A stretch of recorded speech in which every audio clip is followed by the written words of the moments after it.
जय हिंद दोस्तों। उम्मीद है कि आप सभी लोग अच्छे होंगे। इस चैनल पे आप सभी लोगों का हार्दिक स्वागत है, अभिनंदन है। चलिए आज की इस वीडियो में हम लोग बात करते हैं ग्रामीण बैंक में निकली भर्तियों के संबंध में। दोस्तों अभी हाल ही में ग्रामीण बैंक में क्लर्क और पीओ यानी असिस्टेंट मैनेजर के पदों पर भर्ती करने के लिए विज्ञापन यानी नोटिफिकेशन जारी किया गया है और साथ ही इच्छुक उम्मीदवारों से ऑनलाइन आवेदन पत्र भरने के लिए भी आमंत्रित किया गया है। अगर आप भी उन उम्मीदवारों में से एक हैं जो सरकारी नौकरी की तैयारी कर रहे हैं तथा आपका सपना है बैंक में नौकरी प्राप्त करना, तो यह भर्ती आप सभी लोगों के लिए एक सुनहरा मौका लेकर आया है। दोस्तों इस वीडियो में हम लोग समझेंगे कि ग्रामीण बैंक में क्लर्क, पीओ या असिस्टेंट मैनेजर और अन्य पदों पर भर्ती होने के लिए आपके पास कौन कौन सी शैक्षिक योग्यता होनी चाहिए और आप इस पद के लिए कब से आवेदन पत्र भर सकते हैं और साथ ही आपका सिलेक्शन किस आधार पर होगा, यानी आपका सिलेक्शन प्रोसेस क्या होंगे। इन सब को हम लोग एक एक करके विस्तार से समझेंगे। अगर आप चैनल पर नए हो तो चैनल को जरूर सब्सक्राइब करें तथा अपने दोस्तों के साथ भी ज़्यादा से ज़्यादा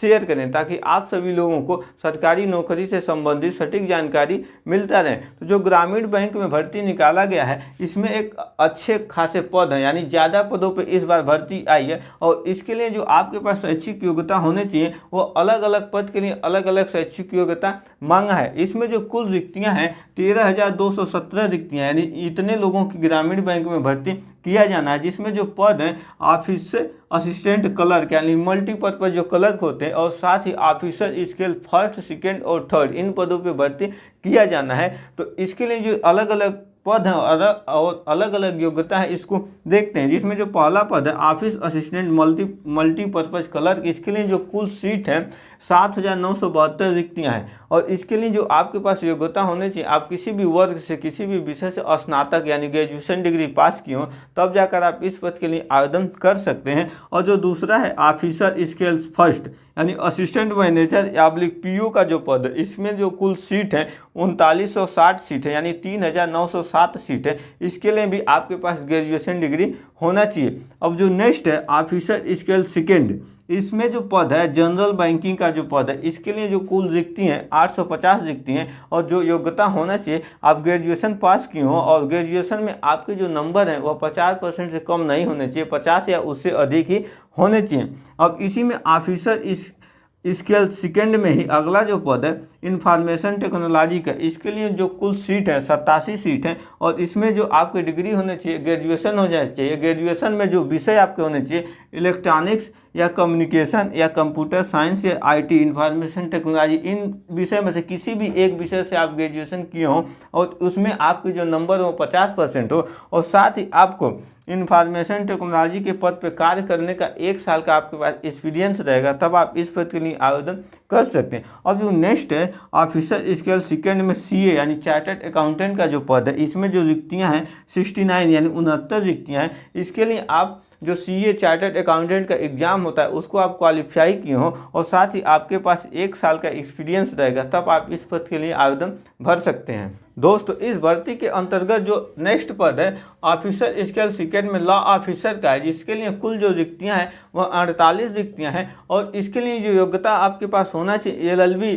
आप किए हो जिसमें आपके नंबर हो 50% और साथ ही आपके पास 2 साल का वकालत का एक्सपीरियंस रहेगा, तब आप आवेदन कर पाएंगे। अब जो नेक्स्ट है ट्रेजरी ऑफिसर का, इसमें जो कुल रिक्तियां हैं 16 रिक्ति हैं। इसके लिए अगर आप सीए एग्जाम क्वालिफाई किए हैं तब भी आवेदन कर सकते हैं अथवा आप MBA किए हैं फाइनेंस से तब आवेदन कर सकते हैं और साथ ही आपके पास 1 साल वर्किंग का नॉलेज रहेगा, एक्सपीरियंस रहेगा। एक्सपीरियंस मांगा है यानी इसमें आपसे एक्सपीरियंस सर्टिफिकेट भी मांगेगा, तब आप आवेदन कर पाएंगे। और जो मार्केटिंग ऑफिसर का पद है इसके लिए कुल 15 रिक्तियां हैं। अगर आप MBA की हो मार्केटिंग से प्लस आपको मार्केटिंग में 1 साल का एक्सपीरियंस रहेगा, तब जाकर आप मार्केटिंग ऑफिसर के लिए आवेदन कर सकते हैं। अब एग्रीकल्चर ऑफिसर है जो ऑफिसर स्केल सेकंड के ही अंतर्गत आता है। इसके लिए जो कुल रिक्तियां हैं 50 रिक्तियां हैं और इसके लिए जो आपके पास योग्यता होनी चाहिए, आप स्नातक यानी ग्रेजुएशन किए हो कृषि से या डेयरी से या पशुपालन विज्ञान से या साइंस से, जैसे स्नातक BSc किए हो फिजिक्स केमिस्ट्री मैथ या बायोलॉजी से, तब भी आवेदन कर सकते हैं। साथ ही अगर आप बीटेक किए हो और आपके पास 2 साल का इन क्षेत्र में कार्य करने का एक्सपीरियंस रहेगा, तब आप आवेदन कर पाएंगे। अब हम लोग देखते हैं कि ऑफिसर स्केल थर्ड का है, इसके लिए जो कुल रिक्तियां हैं 199 पोस्ट हैं और जो डिग्री मांगा है वो स्नातक मांगा है, और स्नातक में आपके पास जो नंबर होंगे स्नातक में वो 50% से कम नहीं होने चाहिए, और साथ ही आपके पास 5 साल का वर्किंग एक्सपीरियंस रहेगा, तब आप आवेदन कर सकते हैं।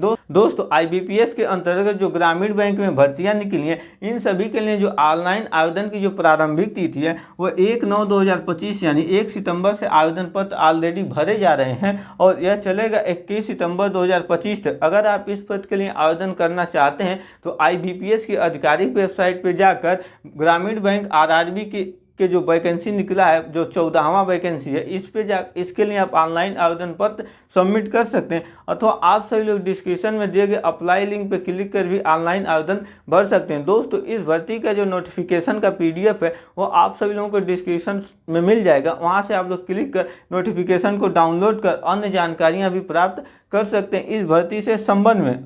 अब देखते हैं कि इस भर्ती का जो एग्ज़ाम है, जो रिजल्ट है, इन सब का डेट ऑलरेडी फिक्स है।